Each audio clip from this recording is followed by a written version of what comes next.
Donc, quelle est la première chose à faire pour pour calculer cette vitesse? Il faut repérer quoi? Des fois, c'est donné directement. Là, c'est pas donné, il faut le trouver. L'échelle. L'échelle, exactement.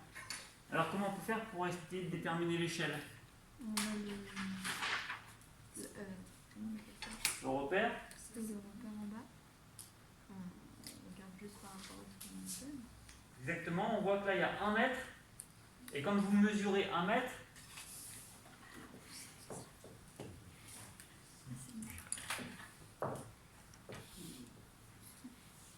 ça correspond à combien de centimètres?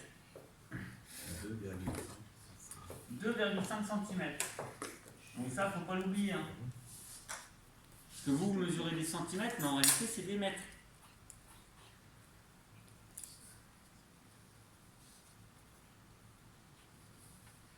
Alors, pour calculer la vitesse, il vous faut mesurer quoi? La vitesse au point 2. La distance M1, M2. Non, Alors, ça va être la même, mais normalement, c'est pas M1, M2 qu'on mesure. M2, M3. Bon, comme là, le mouvement est uniforme, on voit bien que le graphique, il n'est pas parfait. Des fois, les points sont un peu plus proches. D'ailleurs, on voit qu'en ici, a priori, c'est un petit peu plus proche. Normalement, ça va faire la même distance. Donc, en effet, vous mesurez la distance entre M2 et M3.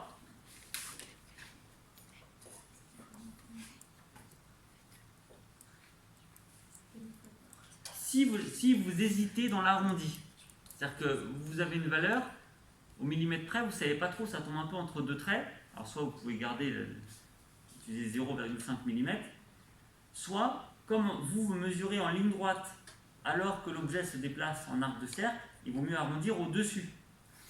Donc là, quand vous mesurez la distance entre M2 et M3, vous trouvez approximativement combien? Alors, il faut faire normalement de centre à centre. En centimètres.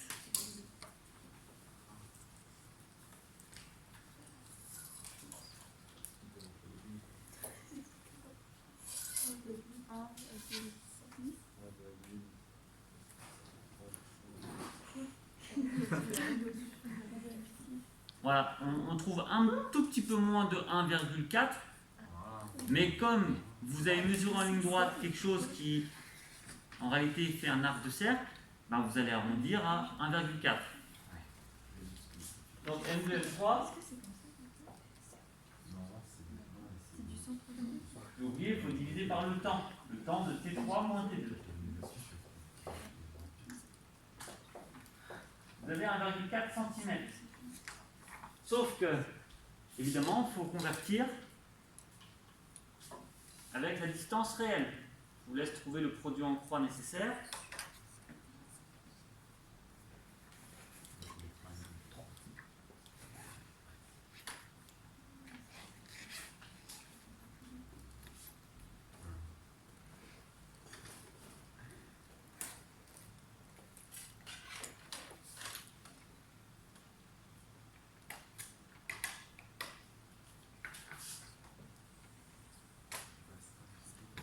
Et monsieur, pourquoi on calcule V2? Faites ça, on ne peut pas déjà faire. Pourquoi on calcule V2? Oui. Parce que dans la question, il y a marqué construire les vecteurs accélération du boulet en M2 et en M9. Donc si on nous demande M2, on fait V2. Voilà, il faut trouver au point M2 ce qui se passe au niveau de l'accélération. Donc on va forcément être obligé de calculer V2. Okay.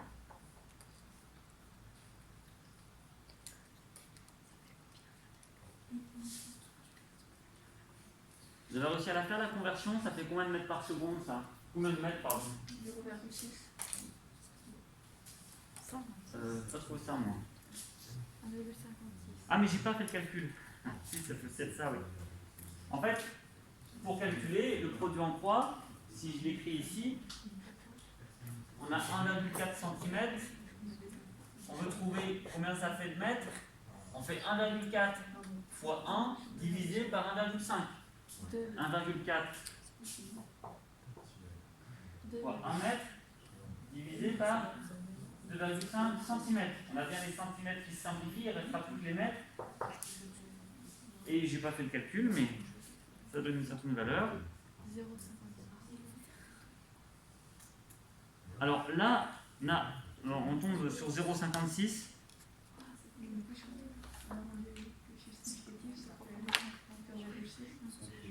Alors non, vous allez arrondir au chiffre significatif quand vous allez arriver vraiment à la fin de la question. Donc ça fait 0,56. Et puis là tu dis, parce que j'ai marqué 1 mètre avec un seul chiffre significatif, c'est ça? Oui, du tout. Mais le 1 mètre qui est ici, Ah oui, c'est 1, mais bon, en fait c'est 1,0. Essayez de ne pas arrondir au chiffre significatif trop tôt. Tous les calculs intermédiaires, gardez de préférence trop et pas assez de chiffres significatifs. Et à la fin, vous arrondissez. Et T3 moins T2, ça fait combien? 25 millisecondes, c'est marqué, alors c'est pas marqué sur mon tableau, mais c'est marqué tout en haut de votre graphique. 25 millisecondes. Donc 0, 0, 25. Et vous avez la vitesse de l'objet. Enfin, la vitesse du boulet. Donc pareil, ce n'est pas la réponse à la question. Donc on peut noter trop de chiffres significatifs par rapport à l'énoncé. Le calcul, je crois que ça donne 22,4, c'est ça?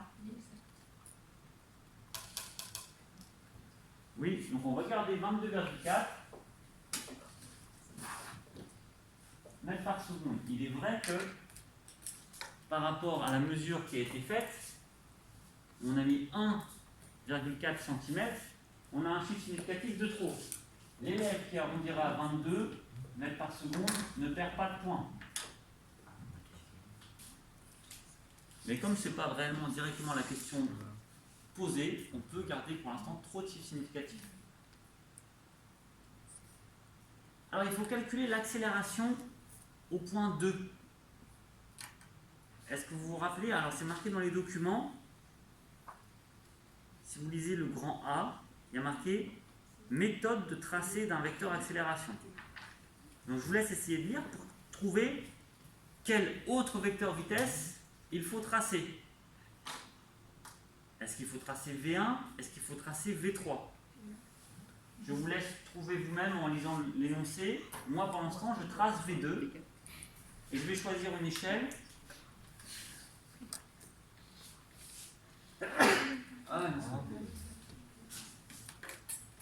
Non. L'échelle pour les vitesses, je change de couleur. Alors, sur cette partie-là, je sais que sur les graphiques, il vaut mieux tracer au crayon en papier, mais pour ne pas vous embrouiller, n'hésitez pas à tracer les vitesses d'une certaine couleur et les accélérations d'une autre couleur. Ce sera tout à fait toléré. Donc j'ai 22 mètres par seconde à tracer. Si vous prenez 22 cm, ça fait beaucoup trop. Si vous prenez 2,2 cm, ça ne fait pas assez. Donc on va faire un vecteur qui correspond à divisé par 10 multiplié par 2. Donc ça va faire 4,4 cm, ça paraît un peu plus cohérent. Vous n'aimez pas ma technique? Donc ça va faire une échelle qui correspond à 10 mètres par seconde pour 2 cm. Bon, ça va être trop petit.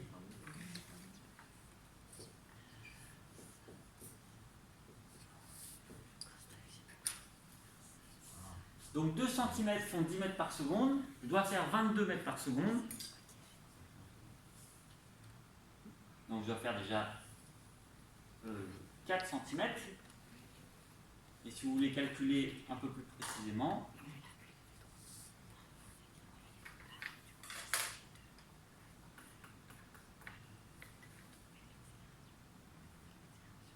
vous voulez être sûr de vous pouvez faire produit en 3, sinon vous pouvez calculer directement quelle distance doit faire votre vecteur vitesse.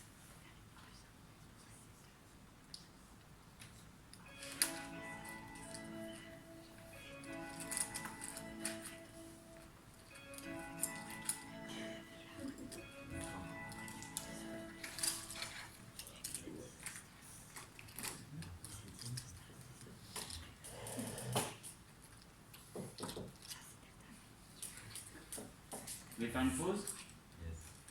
Allez-y, non, vous voulez faire un.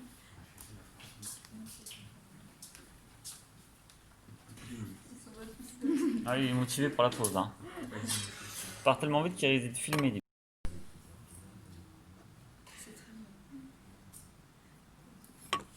Du coup, monsieur, M2, M3 et M3, M4, c'est les mêmes. Bah oui, en fait vous n'avez pas besoin de refaire le calcul puisque vous trouverez les mêmes vitesses pour toutes les autres vitesses.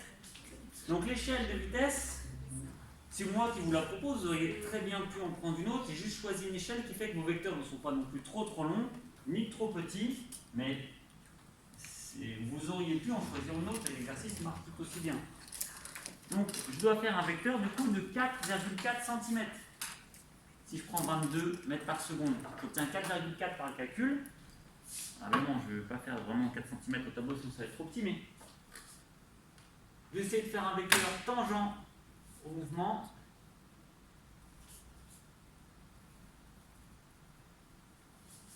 Tiens.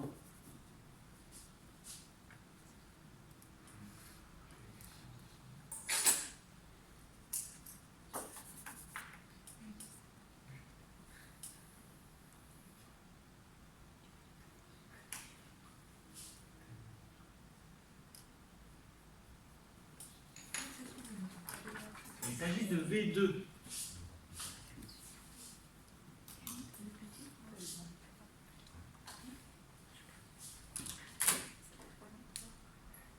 Ah, c'est dans ce sens. Oui, le marteau tourne comme ça là, il est parti. Ah oui. Ah, ok.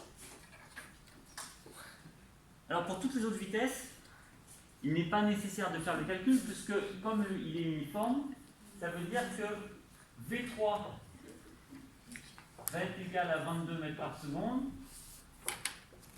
V1 va être égal à 22 mètres par seconde, etc. Alors d'après le document, est-ce qu'il faut tracer V1 ou V3 pour avoir l'accélération au point 2?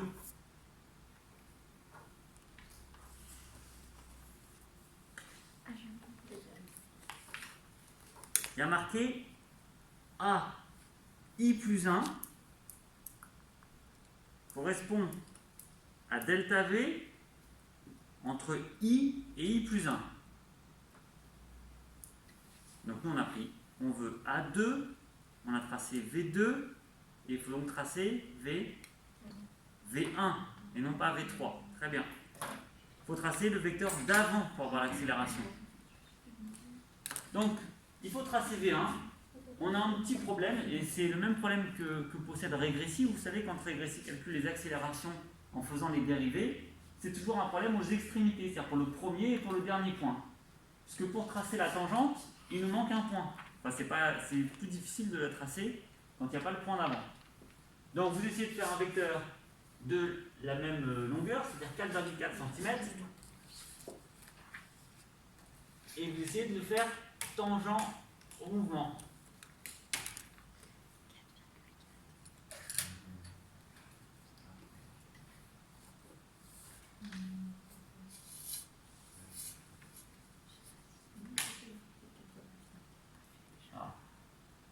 Il arrive sur mon P.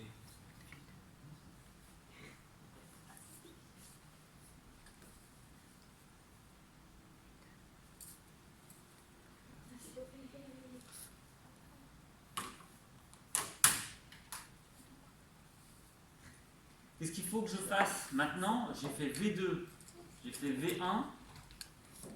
Je dois trouver l'accélération. Avant de trouver l'accélération,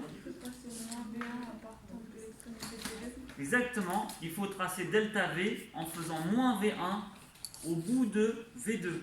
C'est-à-dire qu'il faut trouver il va falloir trouver la valeur de delta V. Je vais le mettre en vert parce que il faut trouver la valeur de delta V.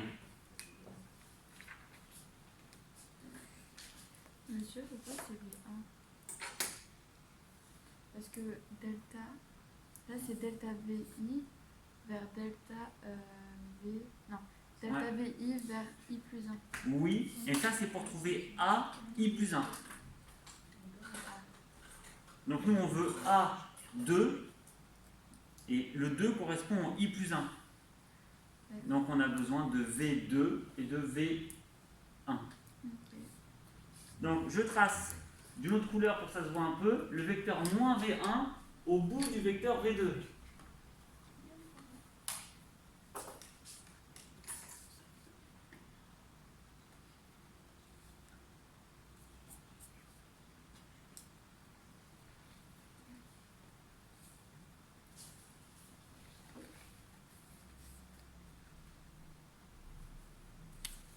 Bon, pour le côté parallèle, c'est pas forcément très évident.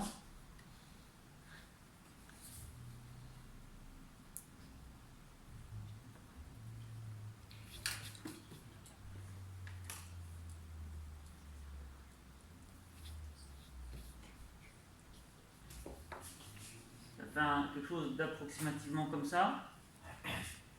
Ça c'est moins V1.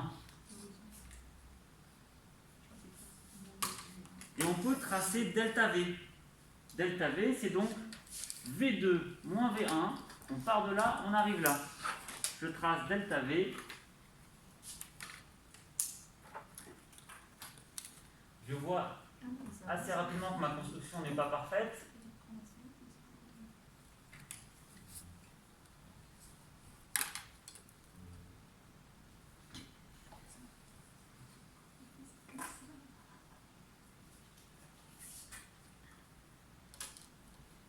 Oui. Exactement, c'est pour ça que je dis que ma construction n'est pas parfaite, parce que si c'est un mouvement circulaire uniforme, le delta V doit arriver pile au centre ici. Je pense que le cercle est centré, oui. Donc je vois que moi je n'arrive pas pile au centre, j'arrive un peu décalé. Et bon, c'est quand même très difficile avec ce genre de construction de faire une construction parfaite. Vous verrez, vous, il est probable que ça fasse pareil aussi. Parce que ce qui n'irait pas, c'est si ça va vraiment complètement sur le côté, complètement. Mais il faut que ça vise au moins à peu près vers le centre.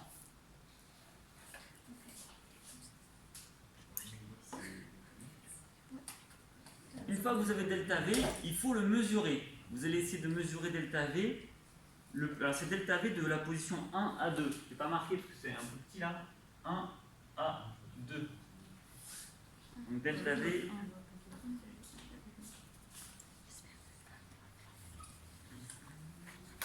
Essayez de le mesurer. Dites-moi combien il fait en centimètres. Donc je regarde un peu. Moi, je ferais 1,1. Combien 1,1. 1,1, ça me paraît pas mal.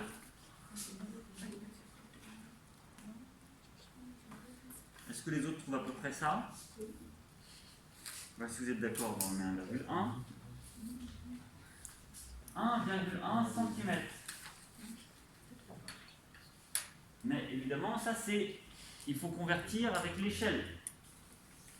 Si vous avez 1,1 cm, combien à combien de mètres par seconde cela correspond? On fait un produit en croix grâce à l'échelle.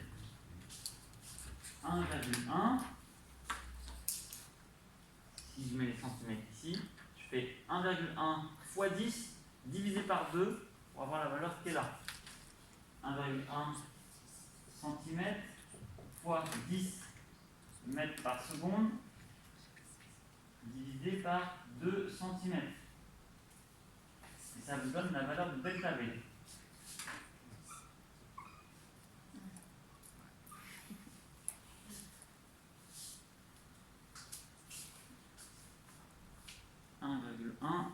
Fois 10, c'est 11, divisé par 2, ça fait 5,5.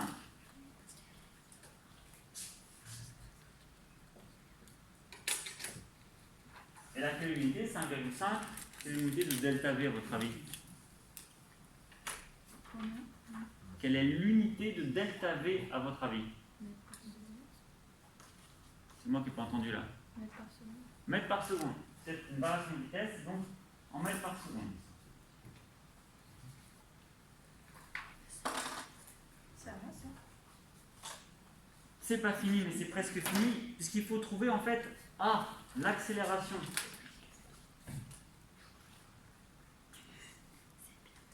La valeur de l'accélération.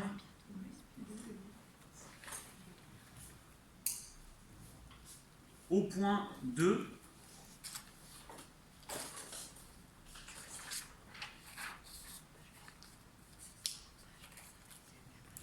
ou entre 1 et 2, on pourrait mettre.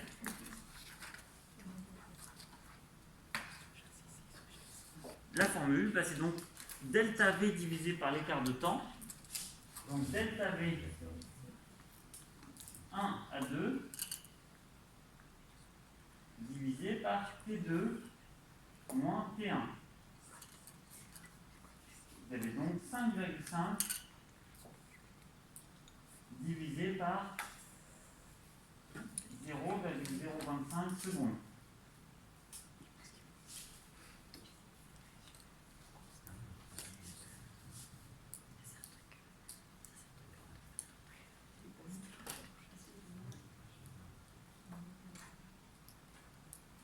Ça fait 220 mètres par seconde. Ah, pas mètres par seconde, pardon. 220, c'est une accélération, c'est mètres seconde moins 2. On divise 2 fois par un temps. On a divisé par un temps pour avoir la vitesse, ça fait des mètres par seconde. Et là, on divise encore par un temps. C'est pour ça que c'est mètres seconde moins 2. Pour essayer d'expliquer un petit peu, ça fait la variation des mètres par seconde en une seconde. C'est-à-dire de combien de mètres par seconde la vitesse a augmenté en une seconde. On va le voir comme ça. Alors là, c'est un peu particulier, c'est une accélération normale qui est vers le centre, mais c'est bien l'idée de cette unité. Il faut le tracer, il faut donc faire une échelle des accélérations.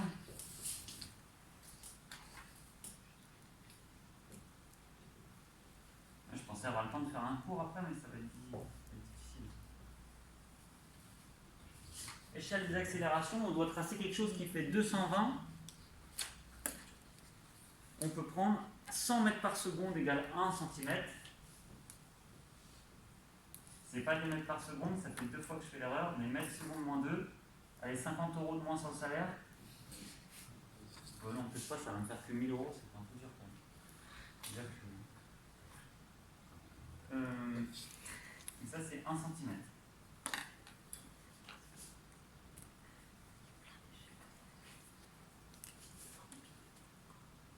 Donc, 220, ça va me faire 2,2 cm.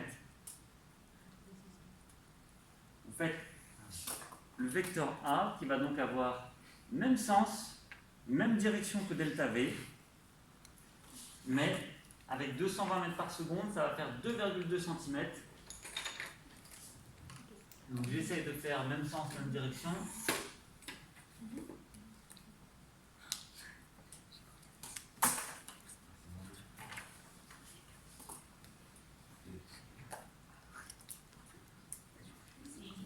Et ça, c'est l'accélération au point 2.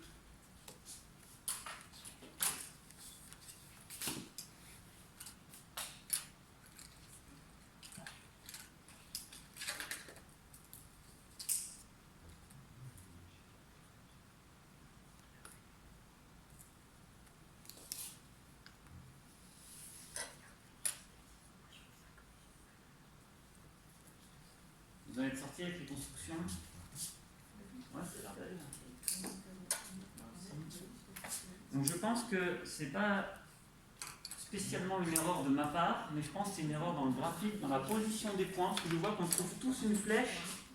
J'ai réussi à trouver plus sur le centre, monsieur. Ah, mais c'est que t'as triché, c'est pas possible. Non, c'est bien. J'ai l'impression qu'on trouve, beaucoup d'entre vous trouvent une flèche qui arrive à gauche du centre. Ouais, j'ai fait un truc bizarre.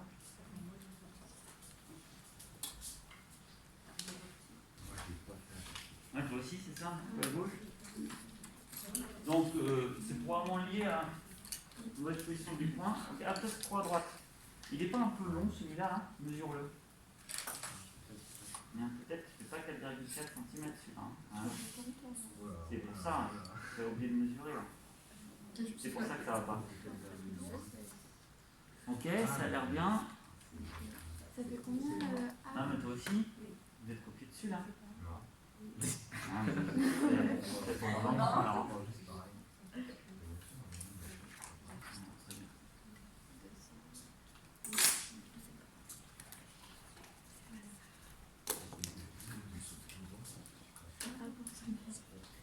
Alors dans la question 2, il faut tracer le vecteur accélération du boulet en M9. Évidemment, si on veut le faire rigoureusement, il faut tout recommencer. Sauf que V9 et V8, vous avez déjà les valeurs. 22 mètres par seconde. 22 mètres par seconde, oui. Il faudrait retracer les vecteurs vitesse, retracer delta V. Vous devriez à nouveau trouver la même valeur, logiquement, et à nouveau la même valeur. On va gagner un petit peu de temps, même si ça peut valoir le coup de le faire pour vous, pour rappeler comment faire, vous pourrez le faire chez vous. On peut déjà dire que le vecteur accélération, il n'y a pas de raison qu'il change de valeur, puisque le mouvement est circulaire uniforme. Et je dois l'orienter dans quelle direction, dans quel sens? Ici, au point M9, vers le centre, exactement. Et vu que le mouvement est uniforme, et que l'écart de point est normalement toujours le même, on doit trouver la même valeur d'accélération, c'est-à-dire 220. Donc vous devez faire une fois de plus un vecteur de 2,2 cm qui va normalement vers le centre.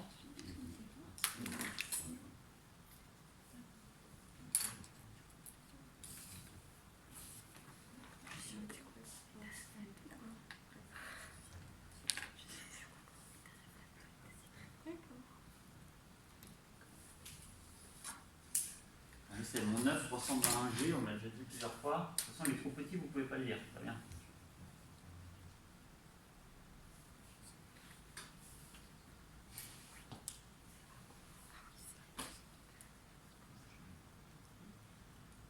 Comment on sait qu'il est dans cette direction? Eh bien, parce que comme le mouvement est circulaire uniforme, on le verra, on va le noter en cours, l'accélération, elle est orientée selon la normale à la trajectoire, c'est-à-dire vers le centre du cercle. Cela dit, si tu ne le sais pas, on refait exactement les mêmes constructions, c'est juste qu'on va essayer de gagner un peu de temps, parce que c'est la même chose. Il faut faire V8, il faut faire V9, et il faut faire V9 moins V8. Vous allez avoir delta V, vous pourrez le faire chez vous. Là en classe, on va essayer de gagner un petit peu de temps. Ce qui nous permet ensuite de répondre à la question 3.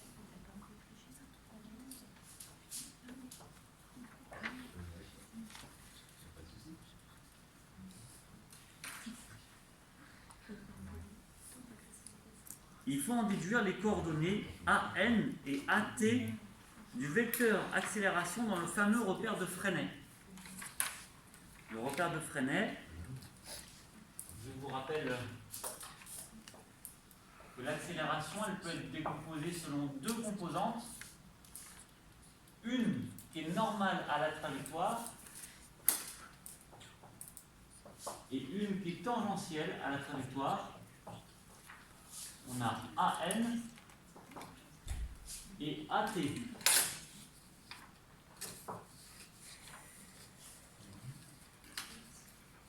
N, c'est la composante. Si vous regardez le graphique qui est juste au-dessus là sur votre livre en violet, UN, c'est la partie qui va vers le centre. UT, c'est la partie qui est tangente à la trajectoire.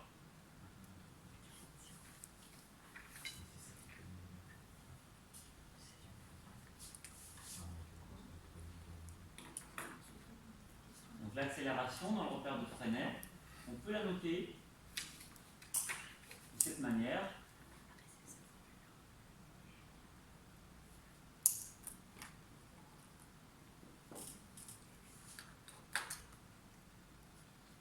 Les deux coordonnées AN et AT. Donc en fait, il faut essayer de trouver AN et AT. Donc vous me dites dès que vous pensez avoir la réponse.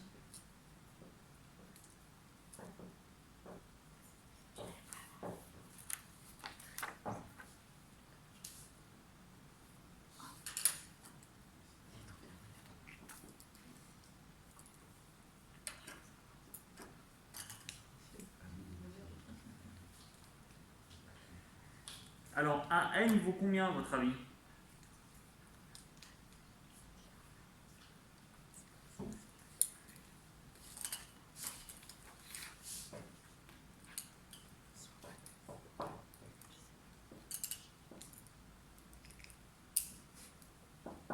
Donc vous regardez votre vecteur.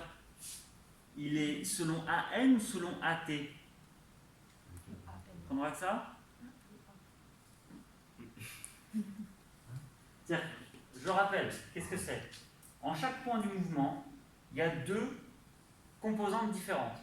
La composante qui est perpendiculaire à la trajectoire, c'est AN, c'est ce sens-là.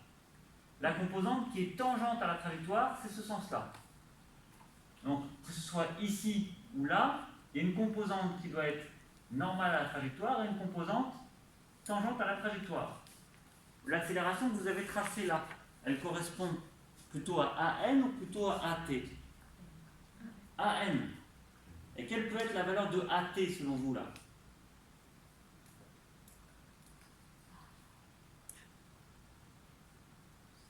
AT, c'est la composante tangentielle. Est-ce qu'il y a une composante, est-ce que ce vecteur est légèrement vers l'avant ou l'arrière du mouvement? Non. Il est pile perpendiculaire au mouvement. Donc, on en déduit graphiquement que AN est égal à 220 mètres secondes moins 2 et que AT, on a un petit t ou un grand t, un petit t est égal à 0 mètres secondes moins 2.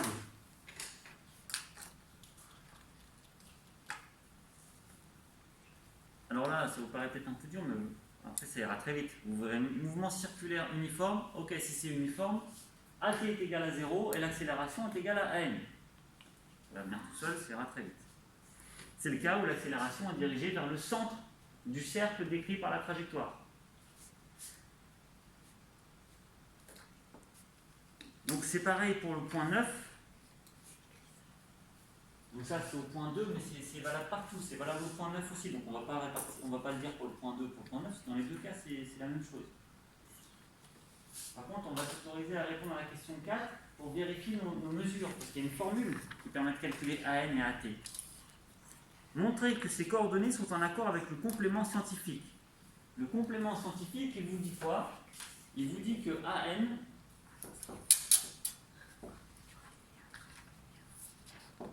est égal à V carré sur R et que AT est égal à delta V sur delta T. Enfin, avec des petits, on va l'écrire avec des, comme une dérivée, la dérivée de la vitesse par rapport au temps. Donc on va écrire un petit d. Dérivée de la vitesse par rapport au temps. Oui. Donc il faut essayer de calculer ces deux valeurs grâce à ces formules. Si.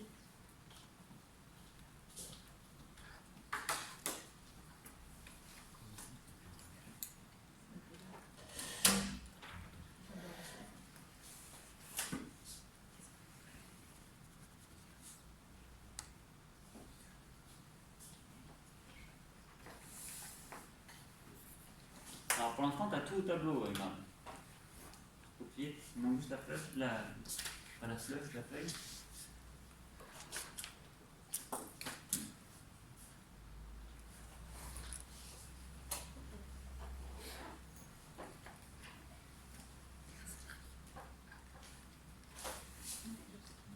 C'est le rayon. Monsieur, les formules là que vous mettez, Oui. il faut les connaître. Il faudra les connaître. Monsieur, R, ça correspond R, à votre avis, correspond à quoi? au rayon. Au rayon décrit par le mouvement circulaire. Donc R, ça va être ça.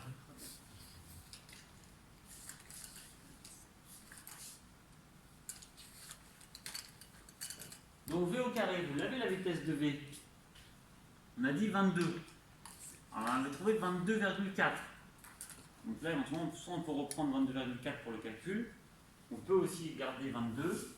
C'est juste un peu plus précis avec 22,4. Mais...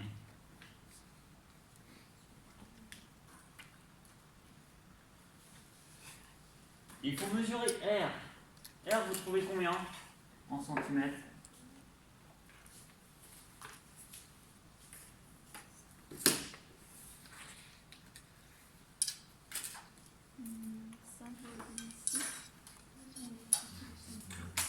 Virgule 6, vous êtes sûr? 5,7 si on prend le milieu du point. Donc 5,7 cm, mais qu'il faut convertir en mètres. Comment on fait cette conversion? On le fait ici. Donc si je mets 5,7 ici, pour avoir la valeur en mètres, je fais 5,7 fois 1 divisé par 2,5. 5,7 fois 1 divisé par 2,5.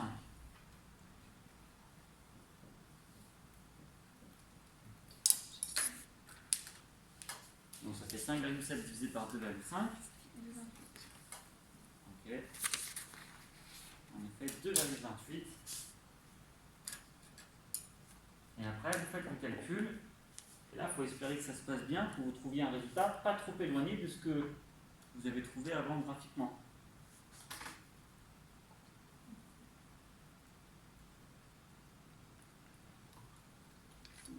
Et incroyable, on croirait qu'il y a eu corruption là. Vous trouvez 220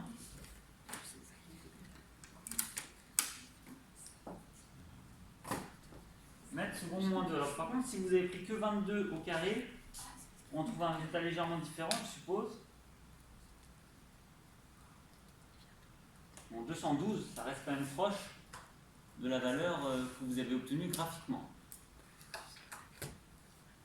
Vous voyez graphiquement, à partir d'une mesure quand même, on a eu un peu de chance, hein, je pense. Parce que graphiquement, on a déterminé delta V. On a déterminé que delta V, ça faisait 1,1 cm. Là, on n'a que deux chiffres significatifs. Là, on en met 3. Et en mettant 3, on tombe sur la valeur qu'on avait trouvée graphiquement. C'est-à-dire que ce 220, on l'a trouvé grâce à ce 1,1.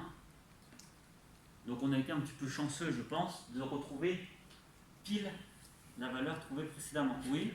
Si le mouvement il n'est pas uniforme, du coup, la valeur de V elle va tout le temps changer. Ah, je t'avoue que j'ai rien compris. Bah, J'ai essayé, mais... vu que c'est uniforme, la valeur de V d'intermédiaire qu'on a fait, c'est tout le temps la même. Oui. Mais du coup, si elle n'est pas uniforme, on va faire ça. Bah, si elle n'est pas uniforme... Non. Ah oui, mais quand... Oui, bonne question. Si elle n'est pas uniforme, à chaque point, l'accélération normale change. C'est-à-dire qu'à chaque fois, tu dois prendre l'accélération au point 9 en prenant V9. Tu calcules V9 en faisant des mesures de distance entre les points. Donc tu fais V9 divisé par le rayon qui lui ne change pas. Donc en effet, là j'ai mis V simplement parce que c'est la même vitesse partout, soit 22,4. Pour calculer AT, on fait la variation de la vitesse sur le temps. Qu'est-ce que vous en pensez? C'est pareil, Qu'est-ce qu'on pense de la variation de la vitesse? ça change pas. Elle ne change pas, donc ça fait quelle valeur? 0.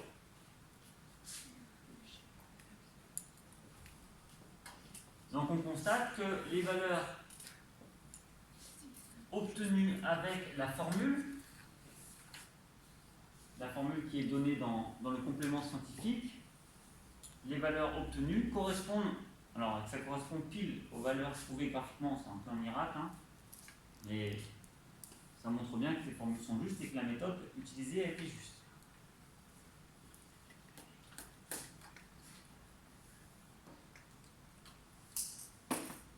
Vous avez compris? Bon, c'est pas forcément facile hein, cette partie-là, mais bon, c'est pas non plus super difficile. Souvent, ce qui pose un problème, c'est les histoires d'échelle. Il ne faut pas oublier de faire la conversion avec les échelles. Le petit 5, on peut le faire très rapidement à l'oral. Comment exploiter les coordonnées des vecteurs vitesse et accélération dans le repère de Fresnel dans le cas d'un mouvement circulaire? La question elle est très vague quand même. Mais bon, qu'est-ce qu'on fait avec les vecteurs vitesse pour trouver l'accélération? Si on résume un peu ce qu'on a fait. Vous voulez trouver l'accélération. Vous faites quoi avec les vecteurs vitesse?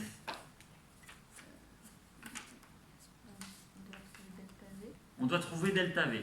Donc on trace la vitesse du point, le vecteur vitesse du point, le vecteur vitesse du point d'avant.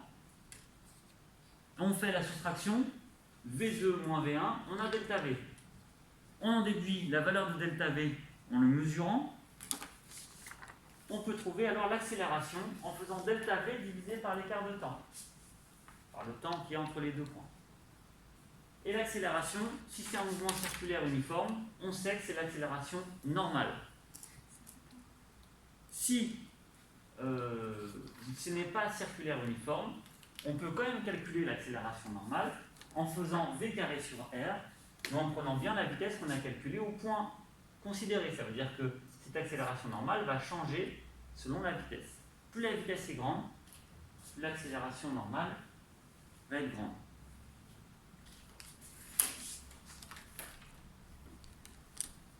On va passer au cours. Petite remarque, cette accélération normale, c'est celle qui fait, si on prend un véhicule, que ce soit une voiture, une moto, un vélo, des rollers, un skate, n'importe, à partir du moment où on fait un virage, l'accélération normale, c'est celle qui est provoquée par le fait de tourner. Si les forces qui s'exercent au niveau du sol, parce qu'en fait, on va voir que l'accélération, elle est liée aux forces. Il faut donc des forces qui s'exercent vers l'intérieur du virage. Ces forces s'exercent par les frottements au sol. Concrètement, même si je cours en tournant, mon pied, quand il va se poser sur le sol et que je suis en train de courir, il va pousser vers l'extérieur. Comme mon pied pousse vers l'extérieur, les frottements du sol sur mon pied vont être vers l'intérieur. Mais évidemment, si les forces de frottement ne sont pas capables d'exercer une force suffisante vers l'intérieur, c'est là qu'on glisse. Donc, une voiture, un vélo, une moto, un roller, tout ce que vous voulez qui tourne, pour avoir cette accélération normale, il faut qu'il y ait une force qui soit aussi vers le centre du virage, une force de frottement. Si le véhicule n'est pas capable, enfin le sol ou les pneus font que la force de frottement de cette valeur n'est pas possible, c'est là que ça glisse. Donc si on rentre dans un virage trop vite, le V est trop grand, que le sol ne permet pas d'exercer des forces suffisantes vers l'intérieur du virage, une route mouillée ou du verglas, quelque chose comme ça, et bien c'est là qu'on arrête de tourner. Donc le véhicule glisse, et du coup, au lieu de tourner, on continue comme si on allait tout droit. Et on va taper la rambarde de sécurité où on se retrouve le genou par terre si on était sur un 2 roues. On va passer au cours, enfin un résumé de cours du chapitre 11.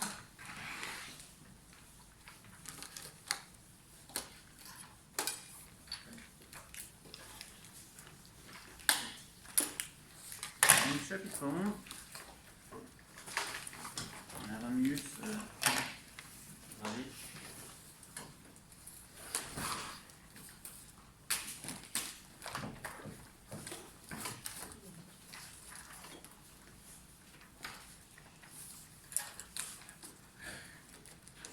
C'est physique, parce que c'est un chapitre de physique.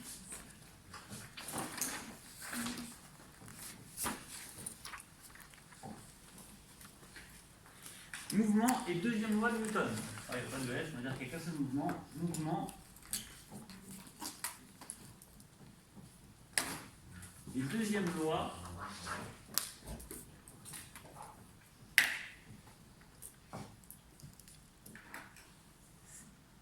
c'est de la mécanique classique. Newton a beaucoup participé à la mécanique classique. On se retrouve à voir la deuxième loi de Newton.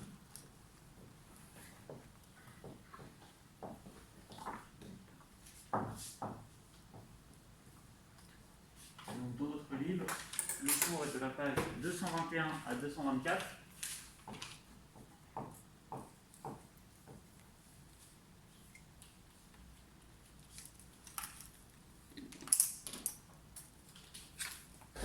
Grand 1. Le même ordre que dans votre livre pour l'instant. Les vecteurs position.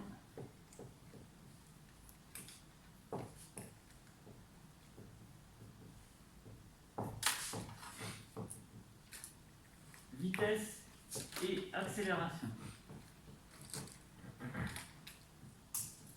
On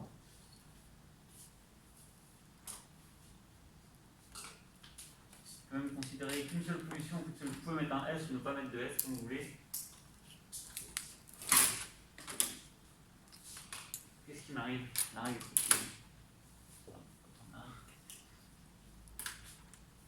petit a, vecteur position.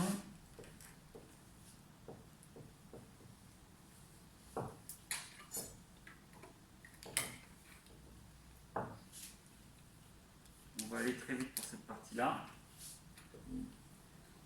Le vecteur position, on considère le centre du repère qui est le point O et un point qu'on peut appeler M qui serait au centre de l'objet considéré. Donc, le centre de gravité, par exemple, de l'objet.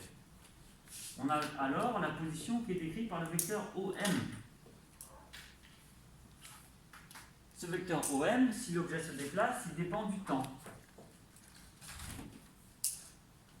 Et selon le moment, l'objet a une coordonnée X et une coordonnée Y. X de t, Y de t. Donc c'est des fois une équation X qui dépend du temps, Y qui dépend du temps. On appelle ça les équations horaires du mouvement. Ce sera plus simple de le voir avec des exemples. Les premiers exercices du livre sont là-dessus, vous verrez, pas très compliqué. Comprenez, c'est pas obligé de le faire, ça c'est dans votre livre, mais si vous avez un repère, O, X, Y, vous avez le point M qui est là. Il a donc une coordonnée selon X, une coordonnée selon Y, qui évolue en fonction du temps. C'est l'équation horaire, alors l'équation qui dépend du temps selon X, et l'équation qui dépend du temps selon Y. Petite remarque, on a alors la valeur de OM qui vaut racine de x carré plus y carré. Cela dit, cette valeur est très rarement utile dans les calculs, mais ce sera utile pour les autres grandeurs. Petit b, vecteur vitesse.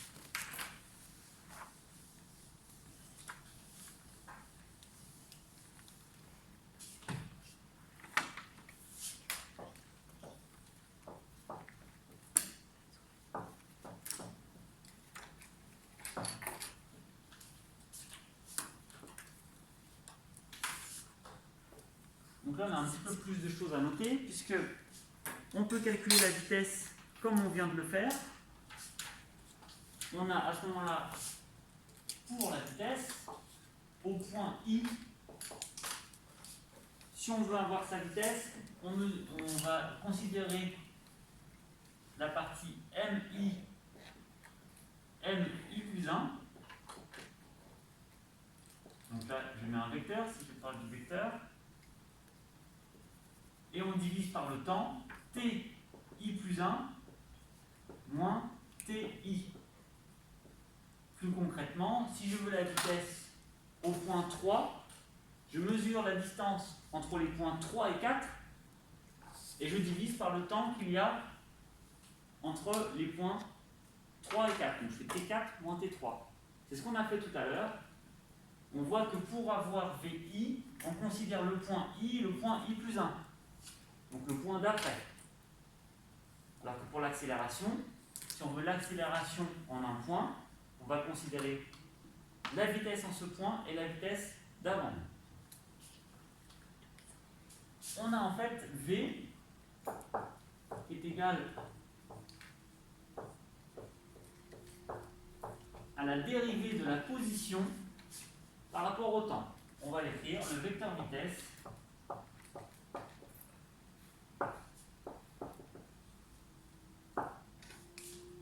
est égal à la dérivée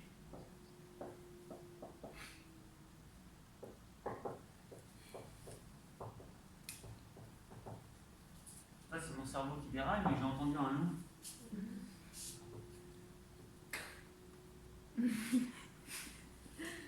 Bon. Pareil, c'est pas dangereux. Ça n'est pas une brebis par rapport.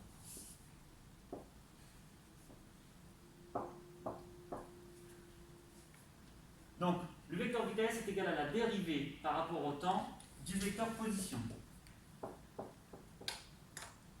Alors la phrase elle est bien belle, mais vous n'êtes pas beaucoup dans les exercices. C'est-à-dire plus concrètement, si on veut trouver les coordonnées du vecteur vitesse, on va avoir Vx qui est égal à dx sur dt. Et on va avoir Vy égale à dy sur dt. Donc imaginons qu'on connaît l'équation de x par rapport au temps. Admettons, l'équation de x par rapport au temps, c'est 3t. xt égale 3t. 3 fois t. Si vous voulez trouver la coordonnée de vx, vous devez dériver x par rapport au temps. Donc quelle va être la dérivée de 3t par rapport au temps? 3. Donc vx va être égal à 3. Alors ce sera un peu plus simple. Je comprends que comme ça, le prof il ne parle pas la même langue que nous là. Mais en fait, quand on fait avec les équations, après c'est pas si compliqué que ça. Et on est bien obligé de passer par là pour faire une formule générale. Et après pouvoir l'appliquer dans la situation. Alors par contre, ce qui est plus utile, ça c'est pas très utile. Mais si on vous demande la valeur de la vitesse, vous devez vous rappeler que la vitesse, pour la calculer, sa valeur, vous devrez considérer Vx et Vy en faisant racine de Vx carré plus Vy carré.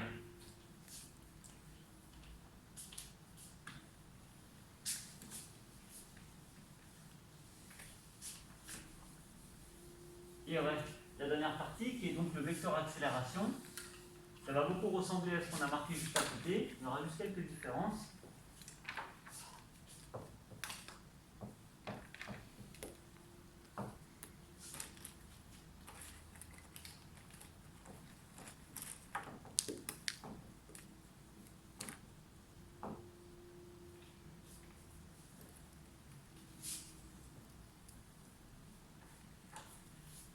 Vecteur accélération, on note déjà, comme on l'a fait ici, mais c'est là justement qu'il y a une petite différence.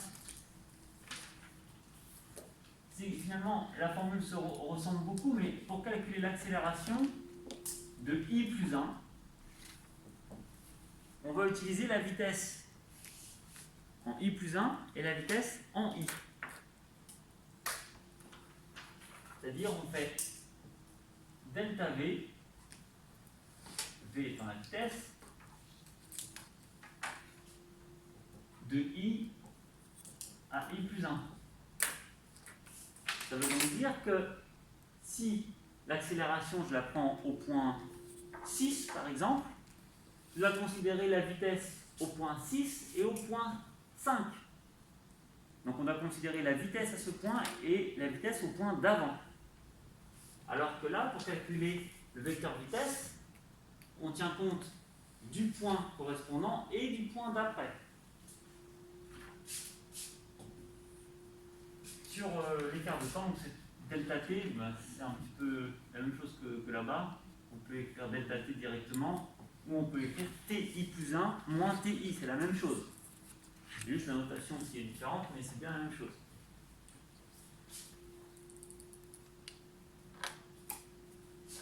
On a alors l'accélération qui correspond à la dérivée de la vitesse par rapport au temps. Donc le vecteur accélération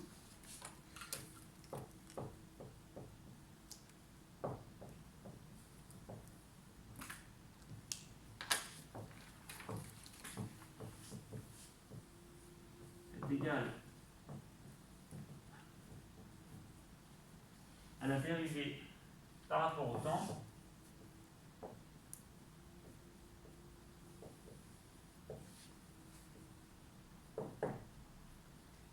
du vecteur vitesse. Évidemment, il faut le faire en chaque position, on va le faire à chaque temps.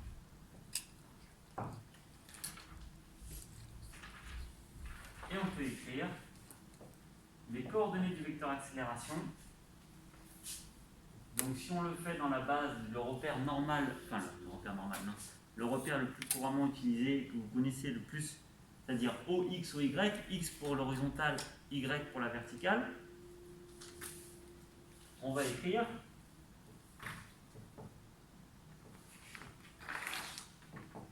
AX est égal à D de Vx sur le temps, et AY est égal à D de Vy, enfin sur le temps, sur dt, C'est la dérivée de Vx par rapport au temps et la dérivée de Vy par rapport au temps. Avec, si on veut trouver la valeur de l'accélération, on fait racine de ax carré plus ay carré.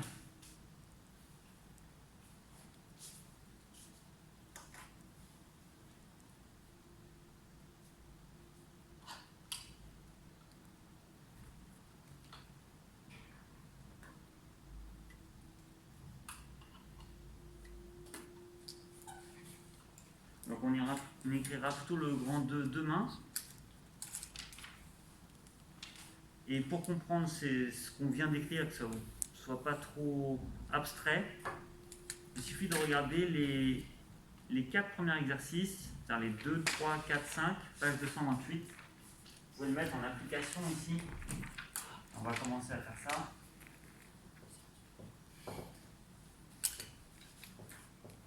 Exercice 2, 3, 4, 5,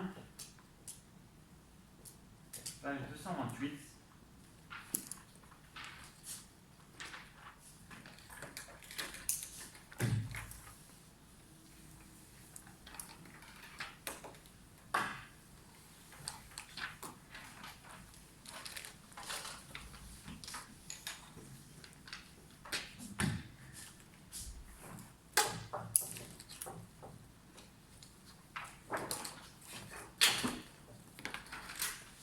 On a le temps de faire quand vous avez le temps de faire le 2, vous verrez que c'est très facile. Enfin, j'espère que vous avez trouvé ça facile.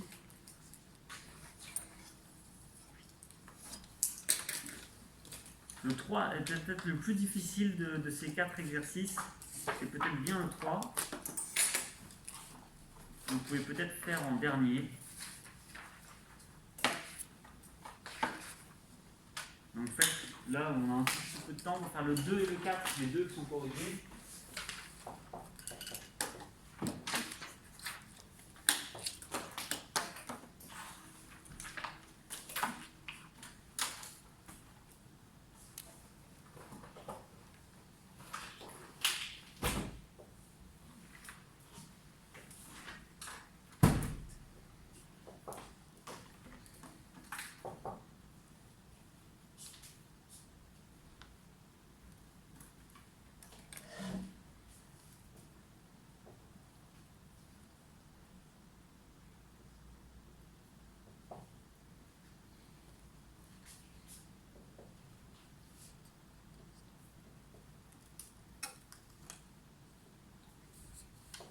Ça, oui, c'est des maths. Hein.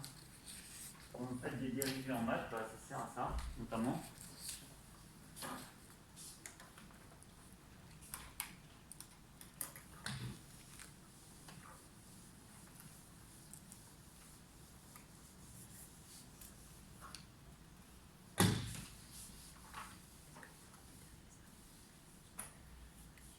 Emma, du coup, quand tu es parti de la salle, il n'y avait plus personne, non?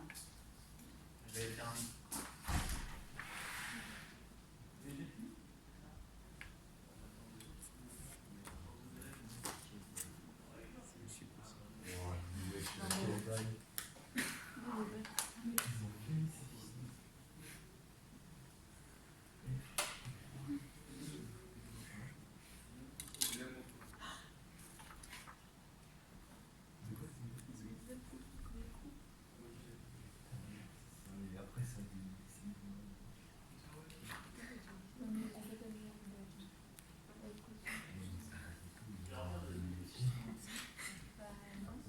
Vous êtes attendu pour répondre vite?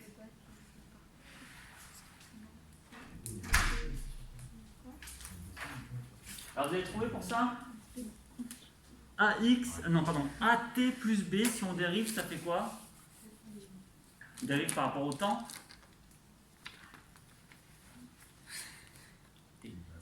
La variable c'est T, hein. Ah c'est moins, pardon, moins AT. Donc ça fait quoi? Moins A. Et VY, Y vaut 0, si on dérive 0, ça fait 0. Bon bah l'autre on le fera demain. Vous pouvez ranger vos affaires.